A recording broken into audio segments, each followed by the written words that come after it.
حزب هدي لما غلا سيدي سبب ومؤسسات كدولة كمدة institution دولة لماذا ما هنا دولة لماذا institution إسكت بيت كمدة هو ده يا شعبك هي دولة وبوضد اسكو حرتا شعبك هي دولة من مركز غار كودنا إسقى دولة دي نقنية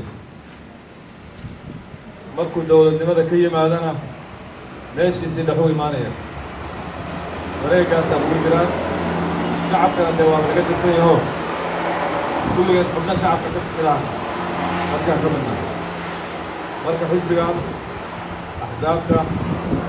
سدح قيود بالله قيمية يتبضل ندوك جرته كل وحواض خسر ما كل يداه علوم السياسة دوات برتين أبواب برتان أبواب خسان mid waxaa la yiraahdaa axzaabta ideology-ga ku salaysan oo inta badan xubnaha xisbiyadaas ku biiraya xisbigaas ku biiraya ideology mucayyana oo gaar ah ha ahaato mid diineed ha ahaato midii shuuciyada oo ishtiraakiyada mabda iyo hanti wadaagga la dhihi jiray iyo mabaadi' kale oo adduunka ka jirtaba mabaadi'daasa inta meel la dhigtaa la yidhahdaa qofka marka hore akhri halkaasna ku soo biir compromise lagama galo marka mabaadi'daas axsaab kale oo waxaa soo baxday axsaabtoo dhan badankeedii lixdamaadkii wixii ka dambeeyey axsaabtu way soo mar walbaba way soo horumaraysaa ideology-ga kuwaas ku salaysan xitaa si yaroo pragmatic oo nolosha dadka la xiriirtay haddana usoo tadawureen laakiin nooca xiga waxaa weeye nooca pragmatica la yidhahdo mabaadi' iyo ahdaaf waa leeyahay iyo ujeedooyin laakiin mar walbaba duruufta dalkaadu uu ku sugan yahay ee markaas lagu jiro ayay isla babedeshaa hawlihiisa iyo barnaamijyadiisu duruuftaas isla babeddelaan oo meel maahan hanti wadaag waxay isla beddelayaan ahdaaftiisu hadba duruufta iyo waktiga la joogo ayay la jaan qaadayaan waa pragmatic xisbiyada nooca kale oo saddexaad waa nooca xisbiyada ashqaasta la yidhaahdo dadka magaca leh oo hoggaamiyahooda ku xihan hoggaamiyaha Erdogan xisbiga kale oo maaragtay xisbiyadan dee Afrika ka jira badankoodu Nelson Mandela xisbi qof hoggaamiyaha oo caana ku xiran oo qofkaas dadku si ruuxi ay ugu xiran yihiin marka guud ahaan saddexdaas tasniif laakiin xisbigeennu hoggaamiye caanana waa leeyahay ideology-na waa leeyahay pragmatic-na waa yahay kulli waa soo kale axsaabtu marka shaqooyin dhowr ah ayay qabataa xisbi muxuu yahay waa waxaan galayno oo maaragtay maanta u fadhino xoogaa in laga fahmo waayo shaqooyinkooda waxaa ka mid ah arrimaha siyaasadda ayay inta badan shaqada ugu weyn ay qabtaan waxaa weeye inay saameeyaan si siyaasiya u saameeyaan dadka jamaahiirta shacabka dowladdaas dadka Soomaaliyeed in la saameeyo oo laga gado xisbigu wuxuu aaminsan yahay si codka ugu badan loo helo si loo xaqiijiyo barnaamijyadii xisbigu uu u taagnaa marka madaxtooyada ama maaragtay xukunka la tago wuxuu inta badan ka shaqeeyaa inuu mideeyo dadka codbixiyaasha iyo xisbiga uu xaqiijiyo oo codbixiyaha maalinka codka uu bixiyo maahan in la yidhahdo khalaas waa laga danaystay codkii laga rabay waa laga qaatay albaabada la soo xirtay kadib laakiin wuxuu u dhaxaynayaa mar walbaba shaqada xisbigu waxay tahay inuu dadkii ka tirsanaa iyo kuwaan ka tirsanayn ee aaminay ee codka ku aaminay inuu mar walbaba ka warqabo oo u dhaxeeyo wuxuu si kor joogteeyaa howlaha xukuumadda xisbigu wuxuu u taagan yahay si xukuumadda loogala xisaabtamo amaama shacabka hortiisa si loola xisaabtamo xisbiyadu waxay inta badan yacni kor joogteeyaan howlaha ay wada fiiriyaan saxaan soo bandhigaan khaladaadkooda xukuumadda markaas dalka haysata hadday wax ku saxsantaana waa la sheegaa laakiin dadkeenna waxaa moodaa in badan oo ka mida oo bislayn ee la yaabeeyey marka la yidhaahdo xukuumaddu waxaasu qaladkaasi gashay mucaarad waxaas waa mucaarad waxaasi ma fiicna in la mucaarada ma roona waxaas ma roona ma ogaba danahooda bay laga shaqaynayo marka xisbiyada shaqadooday ka mid tahay maahan wax aniga hadda aan sheegaye waa referenceski buwaagta markaad fiirisid bay saas ugu qoranta inay kor joogteeyaan la socdaan meesha ay maaragtay galaanba in lala galo si hantida ummadda iyo mas-uuliyaddii ummadda ee lagu aaminay inay sidii saxda ugu badanayn si loo ogaado shaqadu way badan tahay waxay kulmiyaan baahiyada bulshadu ay qabto ayay soo aruuriyaan xisbiyadu waayo ilaa tuulo ilaa qof ilaa guri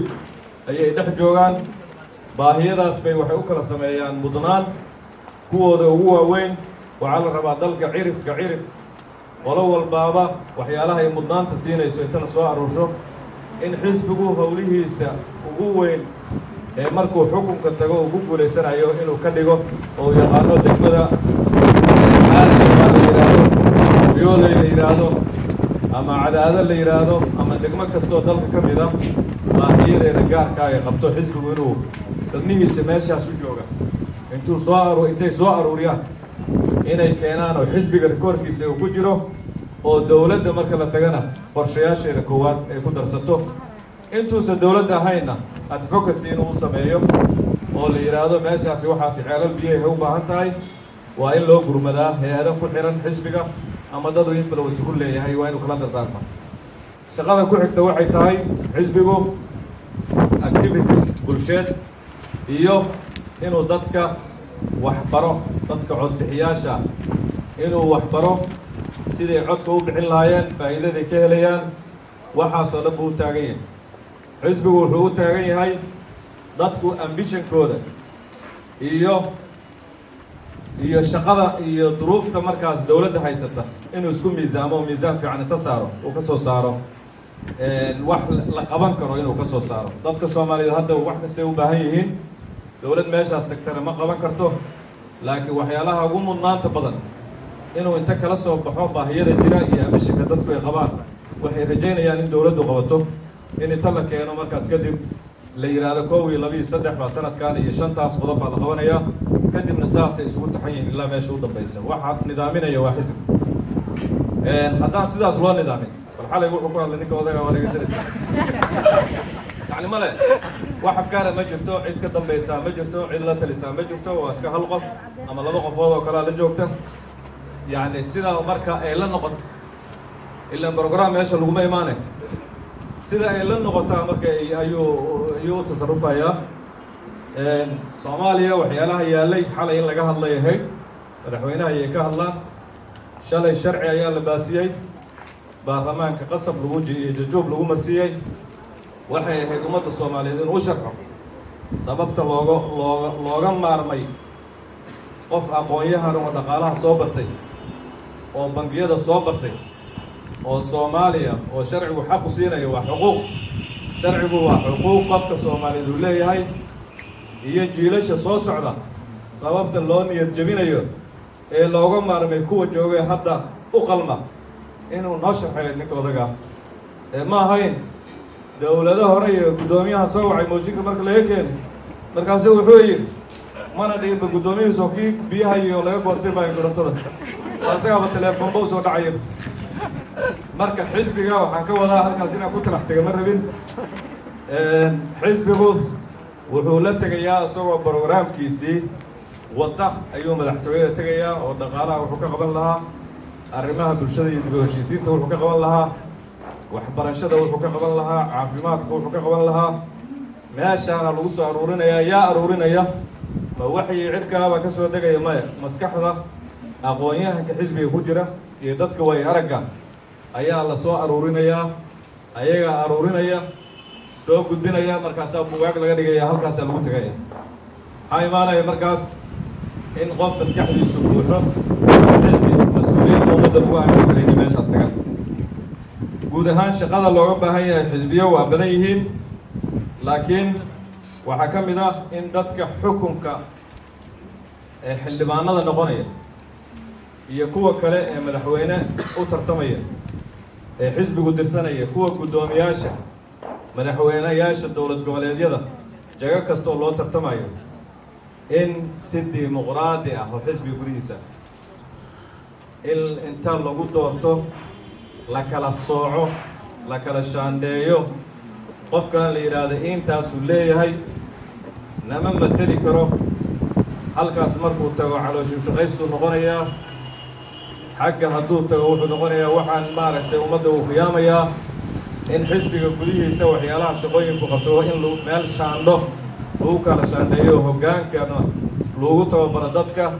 kuwa la dirsanayana inay noqdaan haddaan soo koobo xisbigan hadda la joogo taas axsaabtoo dhan baa laga rabaa shaqadaas xisbigan hadda aan joogno waxaa runtii ku midoobay xoogagii lookalka ahaa ee waddaniyiinta hadda ka hor baa la sheegay waxaa la yidhi ninkii iskuul ka soo shaqaynayay ilaa iyo burburkii dhacay